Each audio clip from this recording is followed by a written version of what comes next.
Okay. Second item on the city manager reports is long-term control plan for wastewater. Dave Duritsch is here to speak about that. Mr. Duritsch. Well, good evening. I know we've been talking kind of indirectly about this subject for a while with regard to the sewers, the northeast part of the city, and rate discussions for the sewer fund. And I've always said we'll be back in September with a final update to present to you before we submit it to EPA. Well, we're in September, so give me a few minutes, and I want to kind of give you an update where we are.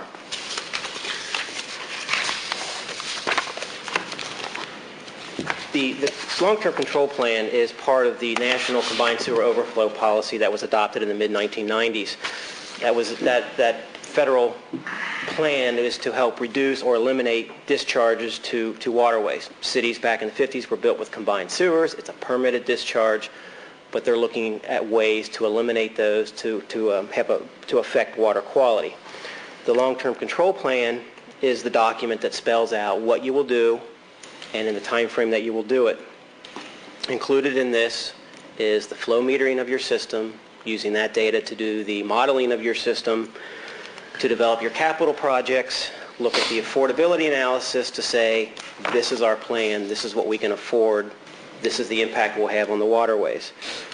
This plan is a part of our permit. We are required to submit this, and we are required to implement it. You can see here, we first began this began in 1999. We had to submit in 2000. There's only a couple council members here tonight that were here then, and I thought I'll give you a couple minute background as to how we got where we are and give you a sense of where this thing has gone. Our original submittal back in 2000 basically talked about end-of-pipe treatment. We have 8 combined sewer overflows. We talked about taking the southern 5, and instead of our flows just going during rate events, going just directly to the river untreated, this was a way to put some end-of-pipe treatment where the water was treated before it went from the pipe out to the river, again, to try to help the water quality. This was a cost-effective way to try to meet the mandate of this national policy, but yet try to be somewhat responsible with the dollars. This original plan also included adding the duct bills or flap gates to our overflows that are susceptible to river intrusion to cut down the amount of treatment of river water. It also included some upgrades to the Mayfield lift station. A lot of that additional work was part of this original plan, and a lot of those projects, which were easily acceptable and doable, have been completed. This original plan was $20 million over 23 years. It was submitted in November of 2000. EPA got back with us and asked for presentations in February of 2002, and then they gave us their final comments in September of 2003. Those comments included that this end-of-pipe treatment, these CDS units, were not best available technology, and they also proposed that we construct a parallel sewer with high-rate treatment at the treatment plant. This was an EPA-estimated $32 million project. Based on those comments, we met with Ohio EPA in January of 2004, and we submitted the 2004 update in August of 2004. This update proposed, as recommended, a parallel interceptor to capture the 5 southernmost overflows from 9th Avenue all the way down to the treatment plant. And it proposed using vortex separation, which is a form of high-rate treatment, but not the Cadillac version of vortex separation at the treatment plant. And this program was a $60 million project, or projects, over 15 years. Again, this was rejected by Ohio EPA. Their comments regarding this plan were that vortex separation is still not the best available technology. You know, we're providing the Camry, they still wanted the Cadillac. In addition, they felt like that original study, again, now being 5 years dated, we needed more monitoring, we needed better modeling with a more robust technology, but we still needed to pick up at least the overflows up to 9th Avenue. So we still had to pick up 5 of the 8. That's been consistent to this point. So finally, we got to the point where we've been talking over the past couple years of a final update to Ohio EPA this month. This final plan incorporates all of the comments received by Ohio EPA since 2000. It included the rainfall and combined sewer monitoring, which we did in 2006. It included the updated modeling, which is this newer SWIM modeling, which provided us much better modeling capability of our system, so that we can then in Phase 3 develop those capital projects to meet that national policy. This program was presented to Ohio EPA last July of 2006, and they added yet another comment. They asked that we address all 9 overflows, actually 8 locations, but 9 overflows. They wanted us to address all the overflow locations.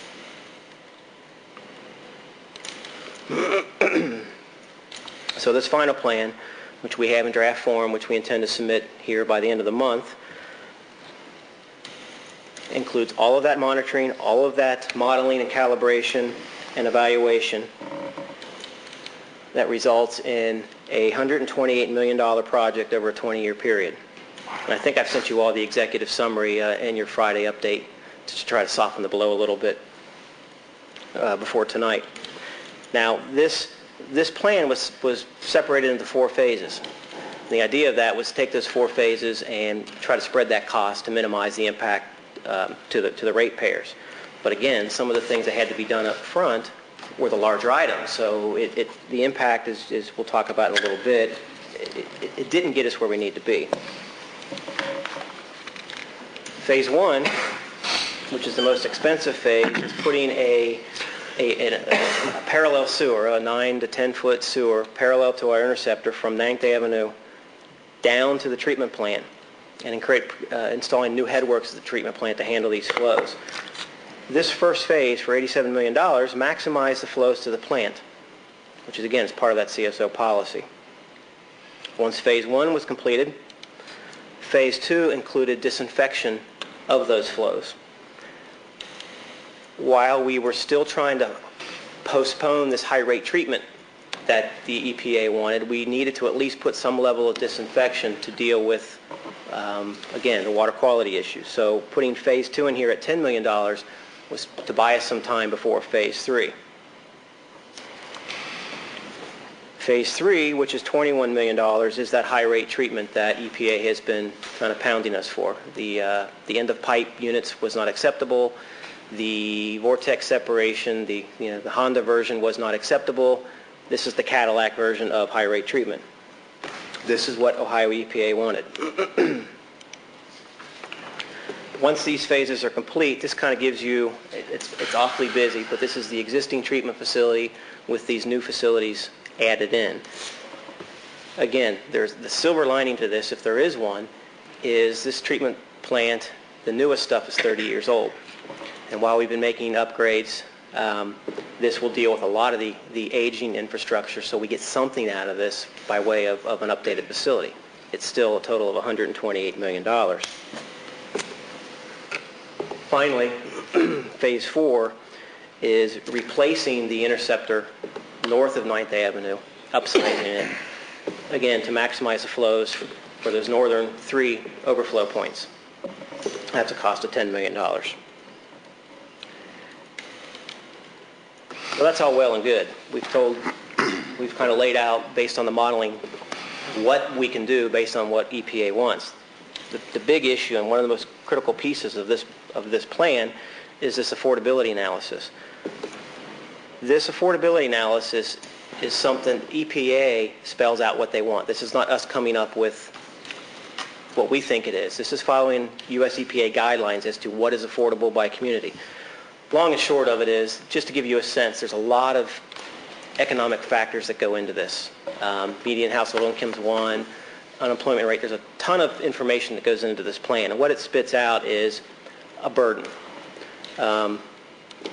If your sewer rate is at 1% median household income, it's a low burden, according to this, or a lower burden.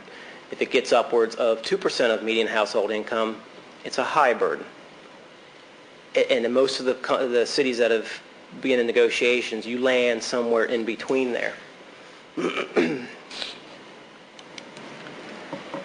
Middletown's case, let's go back to this. In Middletown's case, this $128 million puts our burden at 2.6%, which is well above. Technically, that means it's not affordable.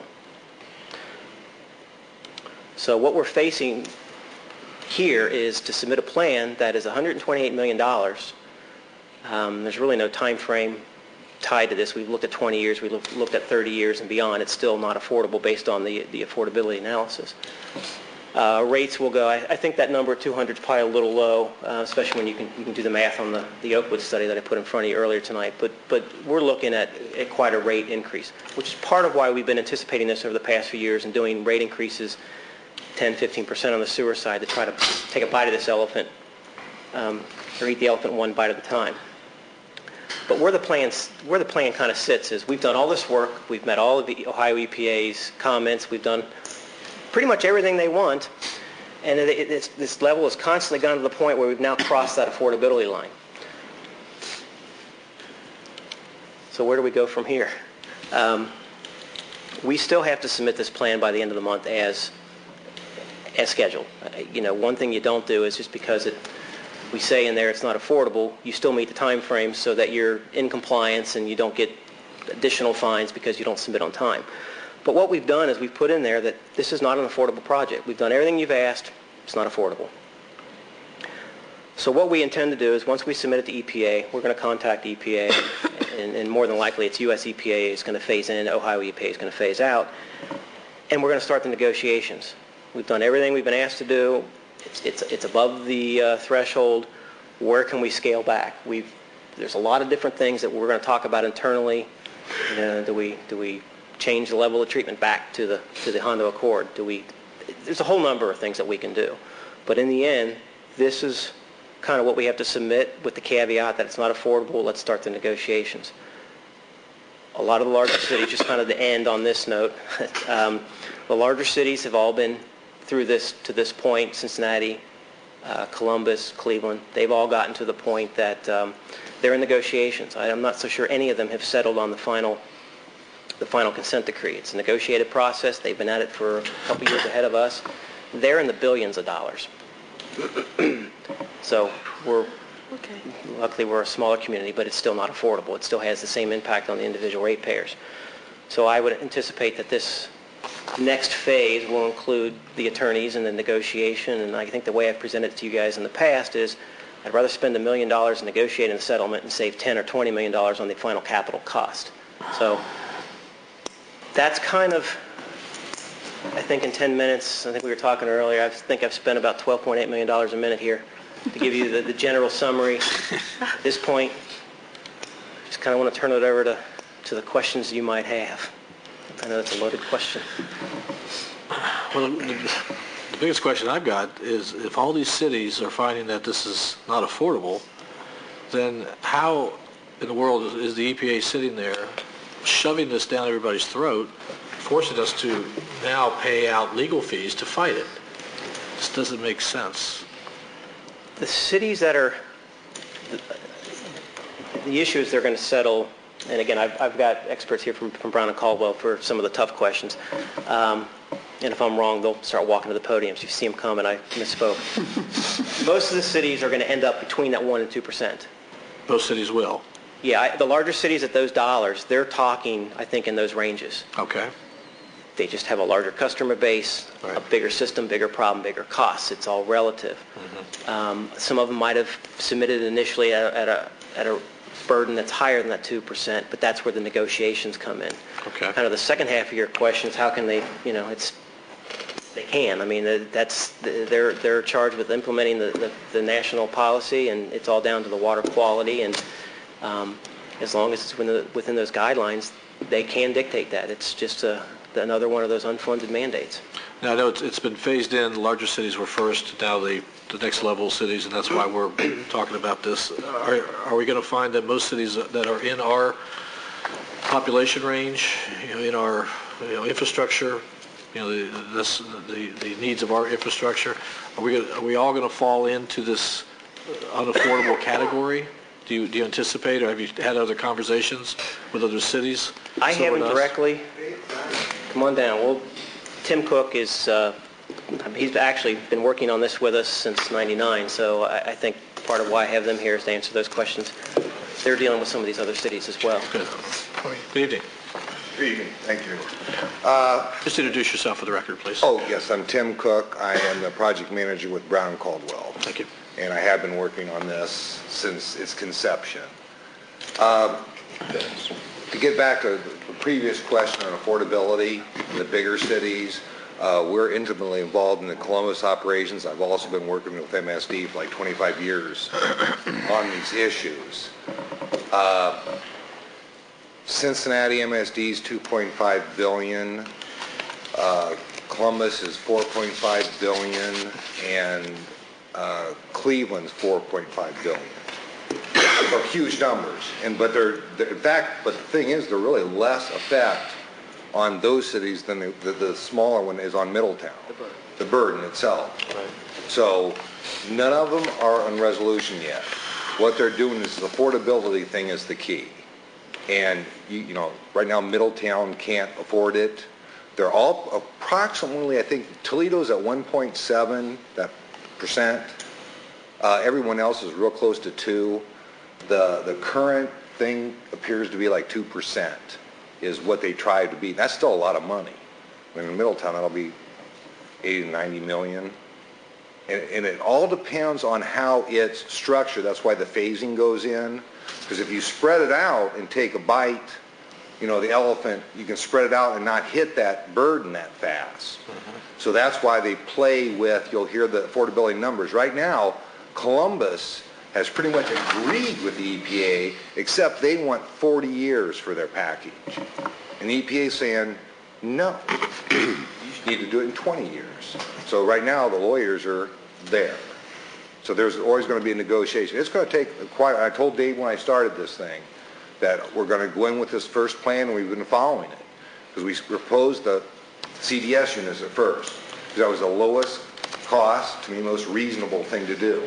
We meet the EPA guidelines, remove solids, but they came back, and Ohio EPA came back and said,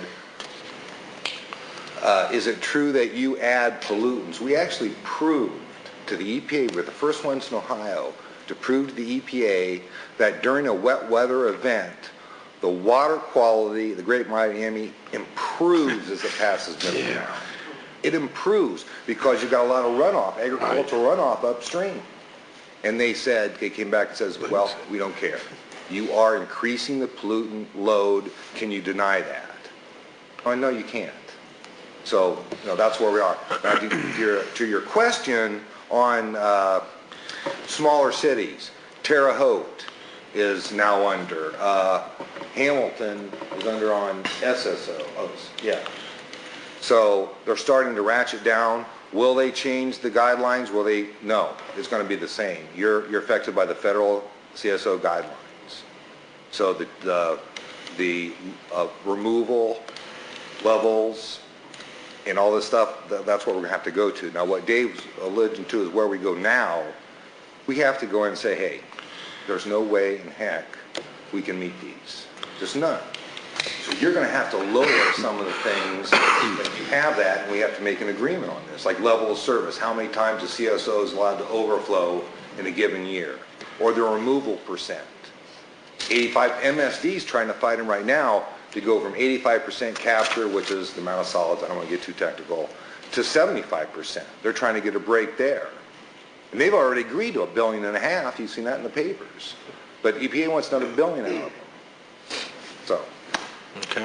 I hope that answers your question. I talk too much. So no, I think it does. So what's the length of the process? You submit it. What will we hear next, or what's going to happen? Part of the reason I gave you a lot of these numbers, once we submit, we lose control. The first plan, it was a couple years before we kind of got to a point of comment. Okay. Now, I think things have changed where some of the larger cities are kind of in process. It'll happen quicker, and I think US EPA is going to be more involved than Ohio EPA.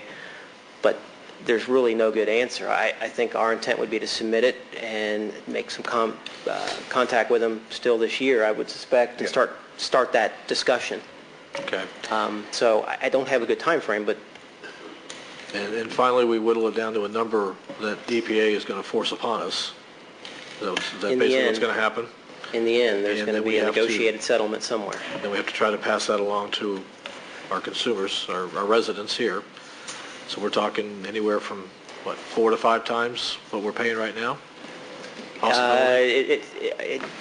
Maybe not that. I guess it depends on where the burden comes in. If they stay under the 2%, it'll be less than that, but it's still, the burden is still there. Are those in today's dollars? Because let's say 20-year project, 20 years from now, what's it going to cost to do the same job as it's going to cost right now? Those are all today, and there's always discussions of whether if something catastrophic happens in a community, loss of a lot of employment, can you go back and revisit that? Those discussions are out there, So that's kind of all on the table, and kind of the same issue with the sewer issue that's come up, up in on the Miller Road area is any settlement, I'm going to want that resolved permanently. So all these things factor into the give and take so that we kind of get out of all this extraneous, I don't mean to downplay it, but the extraneous stuff where they're holding us hostage.